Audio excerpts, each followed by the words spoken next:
pouvez déjà nous donner un petit peu un panorama de l'agriculture française, avant d'aborder l'agriculture et de développer l'agriculture charentaise. Quel bilan tirez-vous Alors, on a combien de 3 jours? Non, oui, je suis membre de l'Académie d'agriculture depuis 1 an, 1 an et demi. Non, 2 ans maintenant, 2 ans, parce que c'est en début d'année. 2 ans. Non, si vous voulez, oui, moi, le diagnostic que je porte sur l'agriculture française, il est très, très paradoxal. Vous savez peut-être, enfin, en général, tout le monde est surpris quand je dis ça, c'est que le revenu agricole par agriculteur, en moyenne en France en 2018, n'a jamais été aussi élevé de toute notre histoire. C'est jamais arrivé. C'est le niveau le plus élevé. On n'a jamais connu ça. Alors, tout le monde est, je vois vous êtes tous plus ou moins des connaisseurs. Voilà. Et on est en crise, et c'est vrai aussi. Donc c'est quand même très très paradoxal.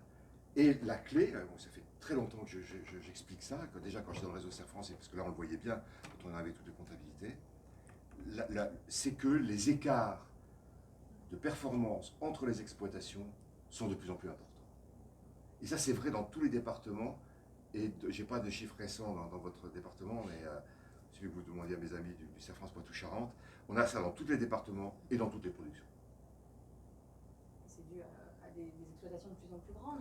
C'est dû au fait, c'est dû, alors tout à l'heure je le montrerai dans l'introduction, ce qui a changé depuis 2006, 2006-2007, c'est à peu près par là que ça a changé, c'est que le revenu agricole, il a cessé de baisser, en tendance, il a plutôt tendance à augmenter. Par contre, d'une année sur l'autre, par rapport à cette tendance, il peut varier de plus ou moins 20%. C'est-à-dire qu'après une mauvaise année, on peut avoir une bonne année qui est de 40% supérieure, et puis je le dis dans le bon sens, mais dans l'autre sens aussi. Et donc ça veut dire que la gestion de l'entreprise agricole, quelle que soit sa production, et j'ai longtemps travaillé dans le département de la Manche, donc je connais particulièrement bien la production laitière, on ne peut plus gérer comme avant. Il faut intégrer ces variations d'une année sur l'autre. Et ça, c'est beaucoup plus compliqué. Le métier est plus difficile. Et il y a des gens qui s'en sortent bien dans toutes les productions. Au plus gros de la crise laitière, je suis repassé plusieurs fois voir mes collègues du département de la Manche et ils me disent, mais attends, on a des gens qui s'en sortent très bien, même au plus gros de la crise. Donc le métier est plus difficile. Et j'imagine qu'en viticulture, donc, pour le cognac chez vous, il n'y a pas de crise. Donc même ceux qui ont des performances moyennes s'en sortent bien. Mais si on regardait véritablement les écarts entre ceux qui s'en sortent à peu près bien et ceux qui s'en sortent très bien, les écarts sont du même. Je suis sûr, on peut prendre le pari, mais les écarts sont du même ordre. Je n'ai pas les chiffres, mais j'en suis certain. Un viticulteur du cognac sur 3 qui est en situation de grande fragilité au niveau de la MSA. Malgré c'est pas concerté. On a des situations très étranges. Voilà. Et donc, c'est ça. Et pour moi, la vraie crise agricole, elle est là. La vraie crise d'aujourd'hui. Bon, après, pour demain, on a le réchauffement climatique. Vous avez abordé la question de l'eau. Je crois que c'est un peu sensible. Enfin, c'est très sensible dans notre région. Bon, il faut que. On va avoir un climat méditerranéen sur un tiers de la France. Vous êtes à peu près dedans. Enfin, bon, vous avez la tendance océanique. Voilà. Et donc, il faut qu'on apprenne à travailler autrement, à stocker. Il va falloir qu'on apprenne à vivre autrement. De la température, enfin, les horaires de travail, enfin, tout ça à l'échelle des 20 ou 30 ans qui viennent. Donc voilà sur la partie. Et sur la partie agricole, pour moi, la difficulté qu'on a, c'est qu'il y a ces disparités, donc on ne peut plus raisonner en moyenne. Cette disparité, elle est difficile à cerner. La puissance publique ne la cerne pas, parce qu'elle n'a pas les outils pour le cerner. Donc c'est compliqué de mener dans l'action publique. Alors dans un département c'est plus simple, parce que c'est plus circonscrit, puis vous avez comme vous avez fait, les indicateurs, puis les organisations qui sont locales, qui sont beaucoup plus proches que les têtes de réseau de ces organisations avec le ministère. C'est pas du tout pareil, donc c'est beaucoup plus... donc ça c'est le vrai. Et le bout du bout, c'est qu'on a beaucoup de mal en France, vous êtes privilégié avec le cognac, mais on a beaucoup de mal en France à accepter que l'agriculture est rentrée dans l'économie de marché. Un producteur de cognac, il le sait.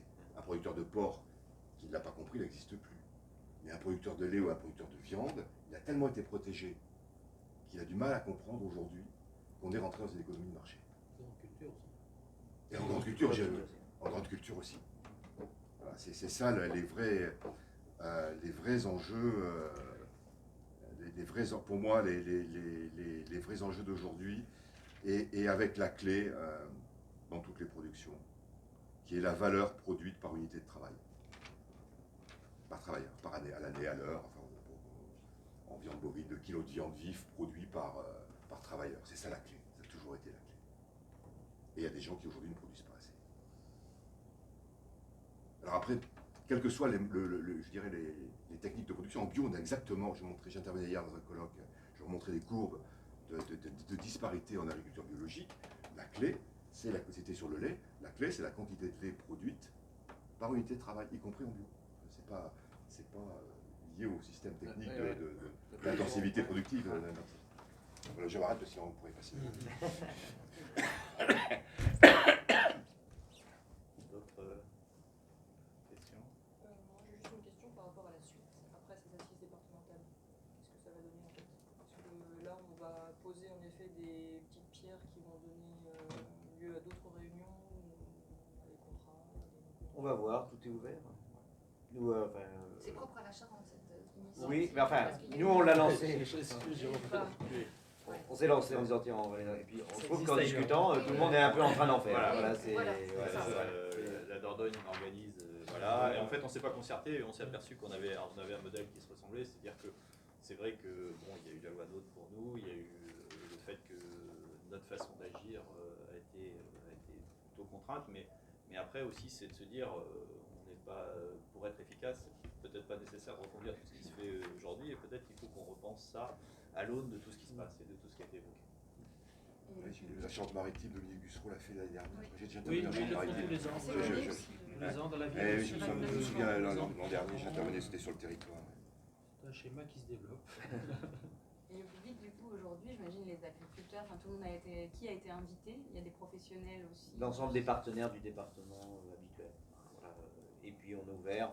Des associations représentatrices, Voilà. Évidemment pas les agriculteurs individuellement, c'est pas individuellement, voilà. Vous savez, ça fait trop de monde. Oui, bah oui. Donc c'est les Les associations. filières sont représentées, et puis voilà, Tout, ouais, bon, il y a une centaine Grandes d'organismes associations. quasiment charentais qui sont présentés ou sauf représentés, avec qui on travaille globalement alors, sur